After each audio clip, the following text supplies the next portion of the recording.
Hello everyone, Bag here, and welcome to my complete Castorice guide. Here, we'll look at her teams, her builds, her playstyles, and her premium options, so that you can leave this video as a more informed player and puller than when you got here. Timestamps are here for if you don't want me to re-explain her kit for the 4th time on this channel, and with that, let's waste no more time and get straight into things. Castorice is a 5-star HP scaling quantum remembrance unit with a pretty complicated design. We are coming off of the My Day Mr. Auto Battle banner, and are now faced instead with a carry that requires some actual thought to use correctly. So then, here is a rundown of her kit. Castorice's basic attack is nothing special, especially since her skill doesn't use any SP. Her skill is a blast attack that drains a percentage of each teammate's respective current HP, meaning that the closer each unit's HP is to their max, the more HP that gets drained. But Bag, why do we want to drain their HP? Well, it has to do with her main mechanic, her talent. Castorice has a unique ult bar, like Feixiao or Acheron, and does not get energy from normal means. Instead, she has a resource called New Bud that she gains either when the team loses HP, or thanks to her first trace, whenever the team receives healing. This resource is tied to the team's overall level, but just know that in 99% of cases, the resource will have a value of 34,000. So that's the number that you have to reach with a resource to use her ultimate,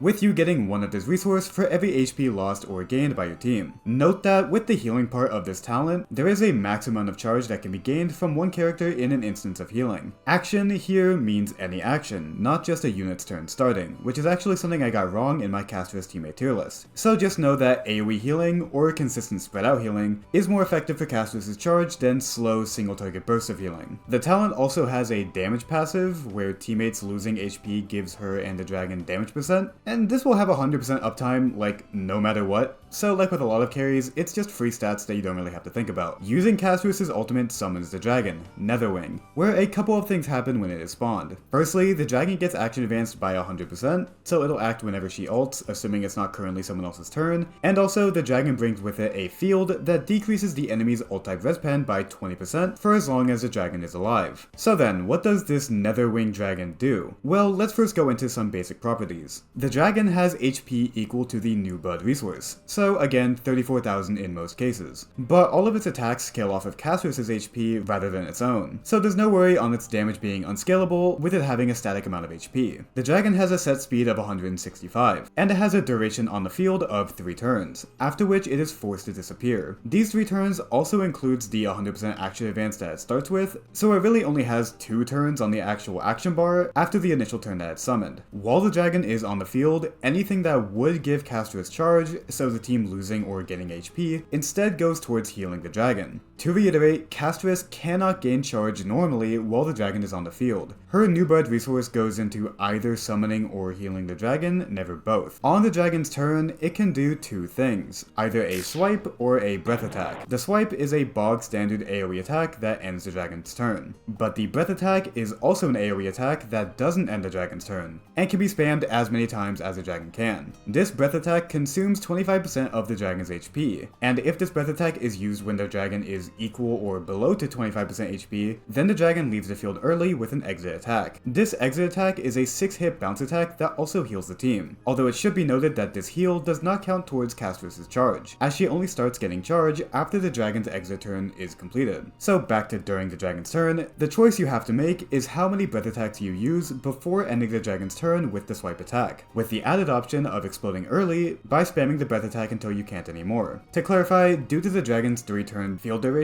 you have to blow it up by the 3rd turn, but you can also just blow up the dragon whenever you want, including right when it spawns if you want, which is a very viable option that we'll discuss later. This breath attack scales with each time that it's used, from a 1st, 2nd, and 3rd tier. These tiers persist between dragon turns, but it does reset each time the dragon gets respawned. So there is some incentive to keep the dragon alive and healthy, as the more breaths you take during the dragon's lifespan, the more instances of this maxed out breath attack that you can do. While the dragon is on the field, Castorice's skill gets enhanced. It still doesn't cost a skill point, but it gets upgraded from a blast attack to an AoE attack. It consumes more HP from the team than the normal skill, and it becomes a joint attack between her and the dragon. A joint attack, if you remember, is the same thing as Aglaya's enhanced basic. So each unit attacks with their respective buffs, and for all relevant mechanics, it's as if 2 attacks were sent, for things like Triby's talents or Feixiao stacks or whatever. Let's speed things up a bit as we talk about Castorice's and the dragon's traces. Firstly, the dragon is a quote backup unit, which is a new thing in HSR, where it can't be targeted by enemies at all, and instead, it takes lethal damage at a 500% rate whenever an ally's HP would go below 1. So since it can't be attacked, its HP is really just a resource for its breath attack, since hopefully you won't be relying too much on this failsave to keep your team alive. Next, when the dragon is spawned, all allies get some damage percent for 3 turns, and the last Mermicide trace is the exit attack that we talked about earlier. For Castorice's minor traces, she has the full trifecta of crit rate, crit damage, and damage percent, so her stats will look very nice on the stats page. Nice. Her first trace is the healing stuff that we already talked about, but her second trace is a two-parter. For one, Castorice gets 40% speed when her HP is above 50%, and for two, when the dragon's breath attack gets the entire enemy field to 0 HP, it gets 100% speed for 1 turn. The first part is nice for Castorice since she is made to be slow with the poet set, and the second part is usually just important for the first wave of pure fiction, but in any situation where it can be procced, it is a very nice increase in tempo. And her last trace has to do with the dragon's breath, where each time it's used, the dragon gets 30 damage percent, stacking up to 6 times, lasting until the end of the dragon's turn. Now, normally, you won't get more than 4 breaths without her E2, besides the future MOC buff that gives the dragon a 5th. But in any case, it's a large amount of damage percent that further incentivizes pushing the dragon to its limit in every one of its turns. Finally, her technique is pretty important. When entering combat with it, the dragon gets spawned and goes instantly, so it's a 0 action value turn that comes before any action value is spent. The dragon spawns here at 50% HP, while also consuming the team's HP to heal itself a decent amount. Castorice also gets 30% of her new bud resource before summoning the dragon, so the first time the dragon's charge needs to be charged, you have a bit of a head start, which is nice. This first dragon turn is hard to get buffed, as besides fields that start with combat, like Triby's skill, or ultimates that can be instantly used, like Triby's ult with her Lycone, you're otherwise looking at a loss of expected damage from the dragon.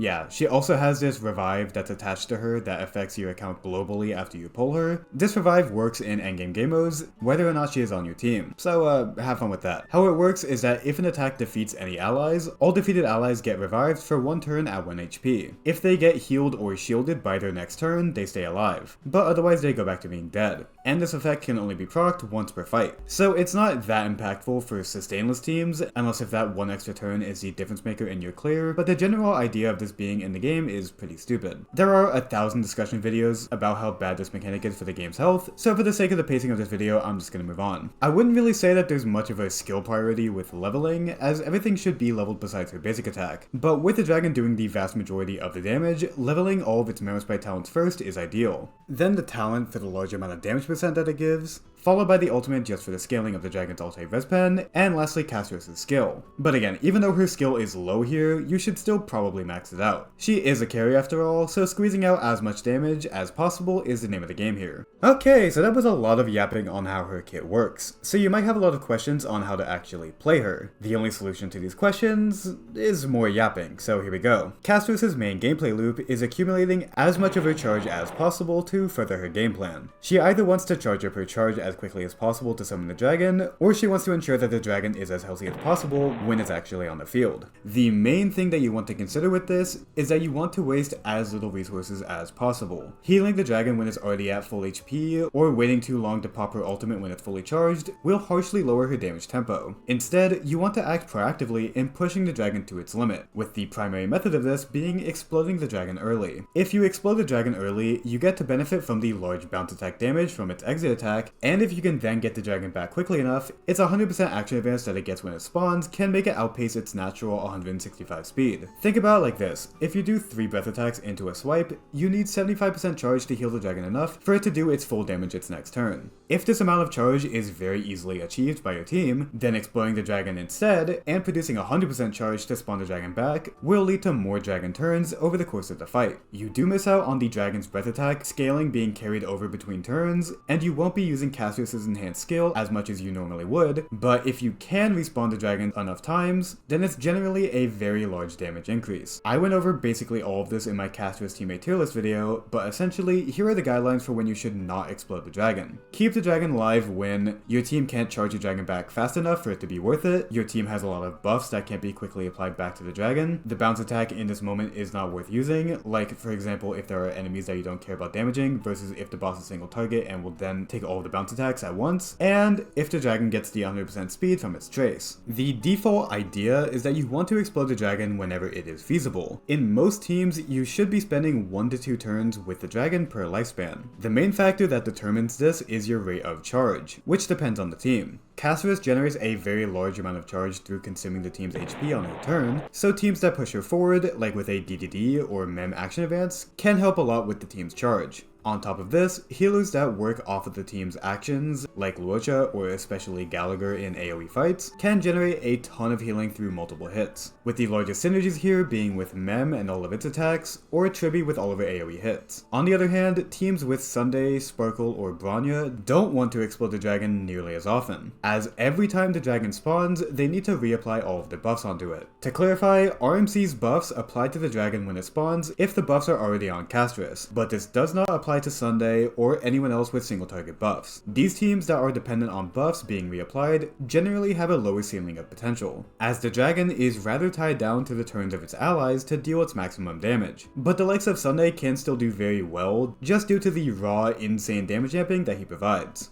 On top of all of these considerations, the context of the fight itself matters with how you cycle the dragon. The perfect, ideal scenario in MOC is for the dragon to be spawned in the second wave at the very start of it, as its 100% action advance will result in it having a 0 action value first turn. It's the same idea as using a Robin ult at the start of the second wave, except here it's just for the dragon. However, doing this would mean finishing the first wave without the dragon alive, which is rather finicky to pull off. So if not that, having the dragon with as many turns as possible, and with your allies with as many healing moves on standby as possible, will result in a strong start of the second wave. Waiting on things like Gallagher's ult, a Tribi DDD, or a Mem ult to proc healing off of Gallagher's Besod state, if you can already clear a wave within a cycle without them, can massively benefit your clears. So from the top, you should anticipate how much charge your team is going to produce within a given amount of action value, and then ahead of time, plan the dragon's actions accordingly. Due to Castorice's third trace, the dragon benefits from having its breath be stacked into a smaller amount of turns rather than spread out amongst a larger amount. So if your team in a given moment won't keep the dragon's HP adequately high, you might want to swipe early so that its next turns can have a larger impact. But if your team has a boatload of healing or HP consumption coming up, then exploring the dragon to spawn it back might be the play instead. What I want to drive home is that there really isn't an end-all be-all rotation for her to succeed with. It all depends on how much your team is capable of supporting her, and also how much the enemy damages you in that time. This is why I think she is a rather manually engaging carry. It's kind of hard to turn your brain off with her gameplay. When you get her and have her fully built, try first playing her in a safe, precautious manner before starting to limit test her more and more to push her to her limits. For the Sunday teams, these things are less variable, as getting as much Sunday buff uptime on the dragon is a minigame in itself. If you summon the dragon while it's Sunday's turn, you can apply all of Sunday's buffs onto it instantly, but this also entirely gets rid of the action advance for the dragon, which is a lot of lost utility considering how much of the dragon's tempo is slowed down to work with Sunday already. Otherwise, a -1 speed setup with Sunday and the dragon can lead to a lot more dragon turns, with there still being a viable amount of turns with the dragon with full buffs that you can make the most out of. Action advancing Castorice alongside the dragon is also very handy, considering how much charge or healing she produces for the dragon. But with Sunday not generating any charge for himself through never attacking, and the fact that in a Gallagher team he needs to be healed a good amount manually because he never benefits from the Besod debuff, the rotations for the charge can be a bit scuffed. A slow Sunday build can also be very workable, making him slower than Castorice, who has about 125 speed after her speed trace buff. The main idea here is generating more charge through giving her more turns. It's less dragon turns in exchange for more Castorice turns, as a hyperspeed approach to Sunday assumes high uptime on the dragon, but the slow playstyle makes it actually more feasible to have that higher uptime on the dragon. And if you have something like DDD or a Ron Mayfield, they can both reach an effective 133 speed anyways. I would overall recommend an 161 speed Sunday build rather than the slow build, as the dragon's damage is already so tied to Sunday's turns to have high uptime on its buffs, so having a slower Sunday will only make this problem harder to play around. Both playstyles can work though, so if you do have a Sunday that you want to use with her, just test both of them out and see what works the best for you.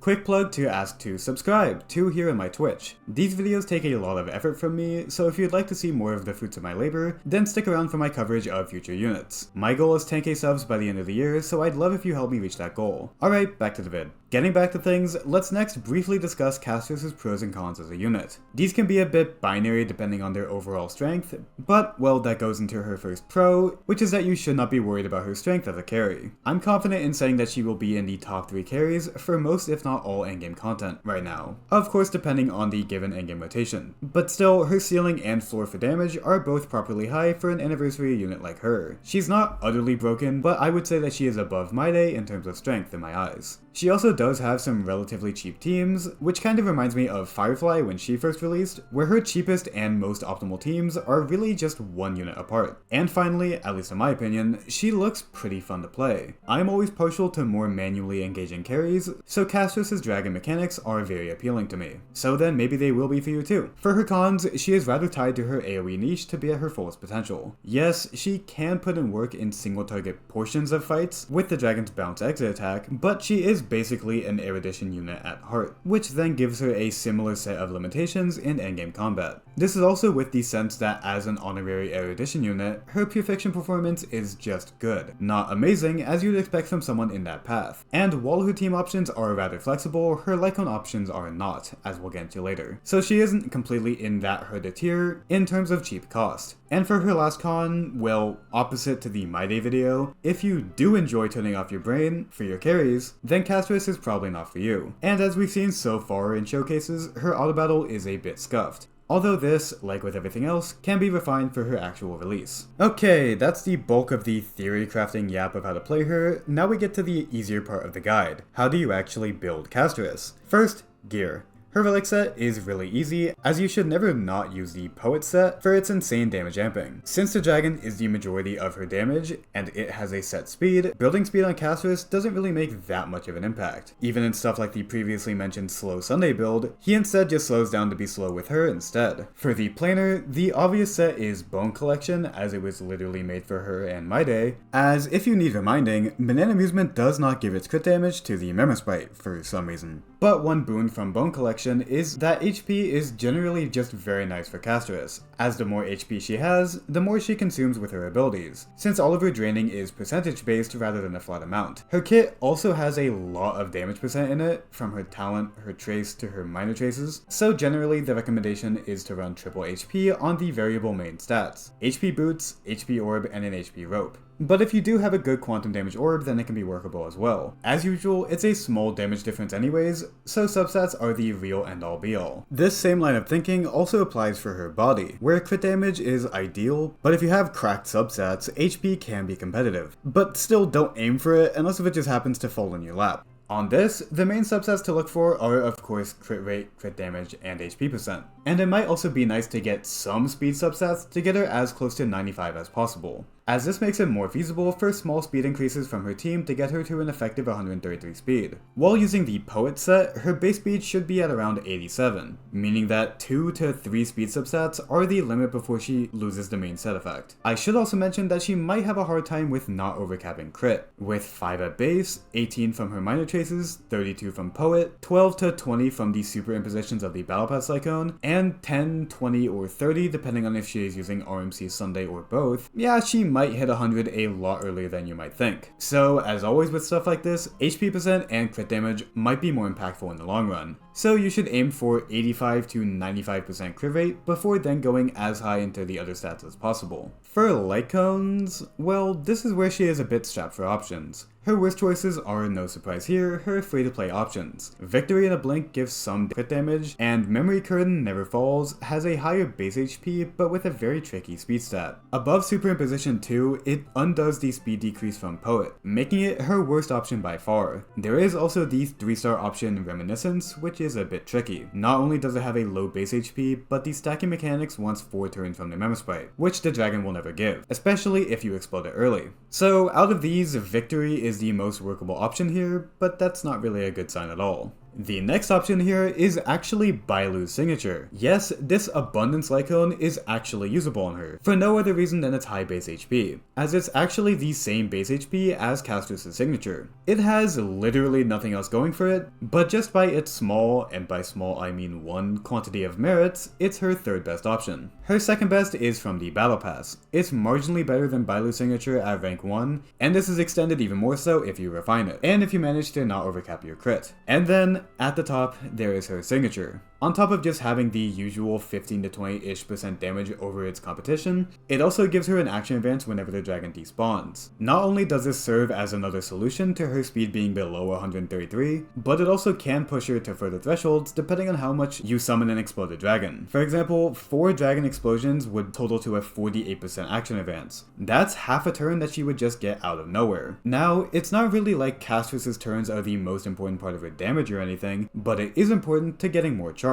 If this extra turn that you theoretically might get is the difference between a dragon summoning or not, then the damage increase here is actually insane. But if not, then it's just a really good signature that is only really special due to its lack of competition. The defense ignore also stacks well with other premium investment options like Sunday Z1, or if you just use someone like Pela or Jiaoshu, so that is also worth considering with your teammate options. As usual, I never really want to recommend pulling for a unit signature, but the basic gist of it is this. Without her signature or the battle pass, you're going to be losing a cycle or two. You'll still be able to low cycle clear, and she'll still be an amazing carry, but you should understand that the main bottleneck with her is her Lycone options. So above all else, make sure to consider what your account can give her before you go swiping and swiping. For her teams, you already know what I'm about to say, but we've got a teammate tier list already up on this channel, so go check that out if you want that good old deeper dive. For a very condensed version, as we've discussed in this video, Gallagher and RMC are near staples in her teams basically no matter what. You can run Tribi Sunday, but I would argue that Tribi RMC has a higher ceiling. So if it's something that close, then it's likely that your Sunday will be better on your other team. Tribi is the best teammate for the 4th slot, but she can also be replaced by the generic damage ampers of Jiaoshu, Ranmei, or Pela. The best replacement for Tribi though is Sunday, as RMC Sunday works pretty okay with each other. With all of the action advancing, keeping the team topped up might be a tad difficult, but the action advances on Castorice at least ensures that the dragon will be relatively healthy with its advanced turns.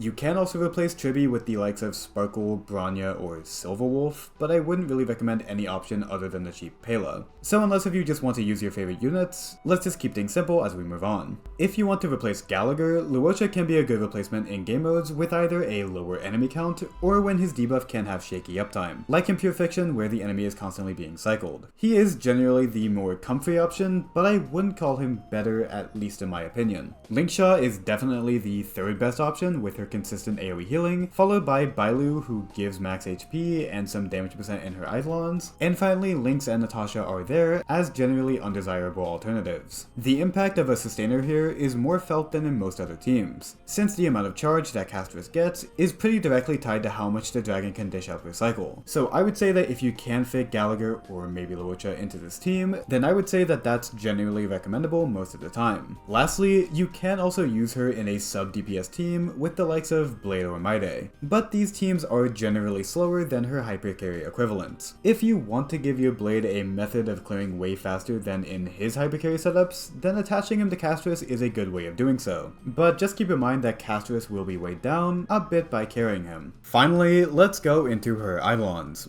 which are rather mid if I'm being entirely honest. Her first Eidolon gives extra scaling to all of the dragon's attacks, including the enhanced skill that's a joint attack between the dragon and Castorice. There's not really much to say about it, it's a rather standard first Eidolon, which for a carry means that support Eidolons, like for example Tribi Z1, are much more smart ideas for your account and her overall. And by my tone you should also be able to tell that I think her Lycone is a lot more valuable for her than her E1. Her E2 gives her a new resource, Ardent Will. Ardent Will offsets the HP consumption of the dragon's breath attack, while also advancing forward Castorice by 100%. This 100% action advance is then combined with a buff to her enhanced skill, as it now gets 30% of her new blood resource for free, which means that the resummoning of the dragon, and thus the exploding playstyle as a whole, will be greatly expedited. These 2 free breaths are not only free damage, but they also let you fully use the 6 stacks from Castorice's 3rd trace, leading to an extra 60 damage % by the end of the dragon's turn if you explode it in the turn that it spawns. The more you explode and summon the dragon, the more of Ardent Will you get. So in her optimal playstyle, you will get a lot out of this. But again, for the standards of E2s that we've seen from the likes of the Herda, I don't think this Eidolon does enough to make it insanely desirable. If you go for it because you like her, then yeah, it will for sure make a tangible difference. But for everyone else, again, vertical investment in premium supports like Tribi or Sunday is usually a better idea for your account overall. Her E4 is extra healing for all allies, which then gets her extra charge. The problem is that this does not increase the 12% cap on charge per instance of healing, which a lot of allies, like RMC or Tribi, can already hit with their attacks on AoE opponents. So the actual amount of charge that this does for her is tangible, but for how expensive it is, yeah, it's pretty mid. If you do want to increase her charging, just wait to see what Hyacine does for her, as her leak cycle will be going on during Castorice's banner. Finally, her E6 gives some res pen, the dragon can ignore weakness type for some reason, and it gets 3 more bounces to the exit attack. Honestly, a pretty underwhelming E6. I mean, yeah, these are some nice stats, but for 7 copies of the character, you should expect a good amount more than what this is. As always, I would never recommend going for these, unless if you've just been saving for her for a while in-game, but if not that, then they are here to consider for reruns or something like that. And that's everything for Castorice. Expect the Anaxa cycle of content to start at around the same time as the 3.3 pre-release coverage cycle. And I do also hope to have some more variety to come on this channel to break up this schedule of these same type of videos. With that, I hope you all have a great rest of your day. Bye!